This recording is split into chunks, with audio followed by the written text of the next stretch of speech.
Bom dia, namastê. Há muito tempo que eu vinha procurando por esse vídeo do professor Eduardo Janete da Fonseca, esse grande economista e sociólogo da USP. Na verdade, eu não conseguia encontrar o vídeo porque eu tinha me esquecido do nome dele, não tinha como procurar na internet, assim, eu não conheço muito sobre o trabalho dele. Mas eu me lembro que quando eu assisti esse vídeo, eu tive a certeza que naquela pequena fala, simples, com exemplos simples, qualquer pessoa compreende, estava a essência desse pensamento sintrópico voltado para a área da economia e do meio ambiente. Ou seja, eu vi ali uma expressão já dessa nascente consciência sintrópica. E o interessante é que depois eu fui ler um pouquinho sobre a história do professor, né? Descobri que tem a minha idade e teve uma história assim, desde o movimento estudantil, muito interessante, foi evoluindo com o seu pensamento. E a carreira que ele construiu, inclusive lecionando fora do Brasil, muito rica. Então eu queria compartilhar esses 2 ou 3 minutinhos, não precisa mais do que isso, sobre isso que ele chama de métrica monetária, né? E vou deixar ele mesmo falar 2, 3 minutos sobre isso, depois eu comento. Porque está aí a essência disso que a gente precisa para compreender o modo da gente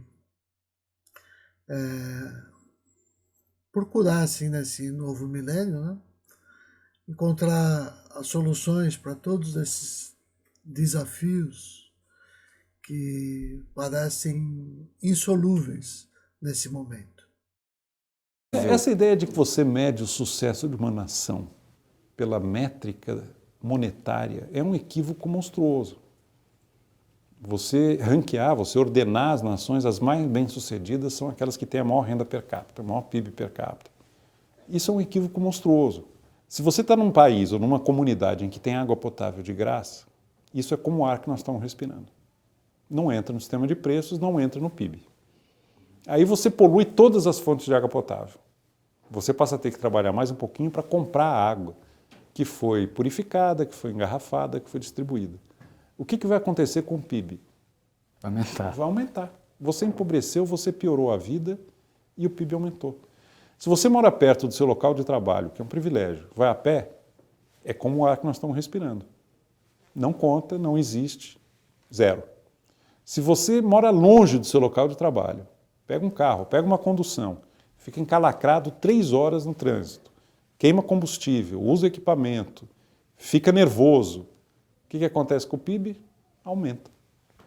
Quando a gente tiver que andar com garrafinha de oxigênio no bolso para respirar, o PIB vai aumentar de novo. E a gente ficou neurótico no trânsito, vai ter que se tratar com terapeutas, vai pagar, o PIB vai aumentar de novo. Então, é uma ideia maluca essa de que você avalia o que se passa na qualidade de vida, no sucesso ou fracasso das nações, olhando para o PIB per capita. Então, pronto. Era isso que eu queria mostrar, né? Eu me lembro, quando eu fiz o meu doutorado no Canadá, no início dos anos 2000, eu tive a oportunidade de conhecer um ativista, um ambientalista, que tinha alguns programas muito interessantes na TV canadense, chamado David Suzuki. E, na época, ele falava algumas coisas muito próximas disso que o professor Janete traz agora, só que sobre uma outra perspectiva, um outro olhar, né? Ele dizia que nesse cálculo econômico para o bem-estar da humanidade, o desenvolvimento de todos, né? Você tem que levar em conta o que a gente chama de externalidades, né? Porque nessa sociedade que a gente vive, quando você, por exemplo, vê se uma empresa que vai se instalar num lugar, se ela é lucrativa, não precisa ser nenhuma empresa. Vou dar um exemplo no Brasil aqui, isso que acontece no Amazonas, quando eu derrubo as árvores, ou quando eu vou fazer a mineração e poluo os rios com chumbo. As pessoas têm a impressão que você está trazendo progresso, porque você está gerando emprego e tudo mais, né? Mas você você gera dinheiro, gera riqueza no certo sentido. Mas você não coloca nessa equação o custo para despoluir o rio, né? O custo que a desertificação provoca, né, em todo o país. Money doesn't stand for anything, and money now grows faster than the real world. Conventional economics is a form of brain damage. Economics is so fundamentally disconnected from the real world, it is destructive.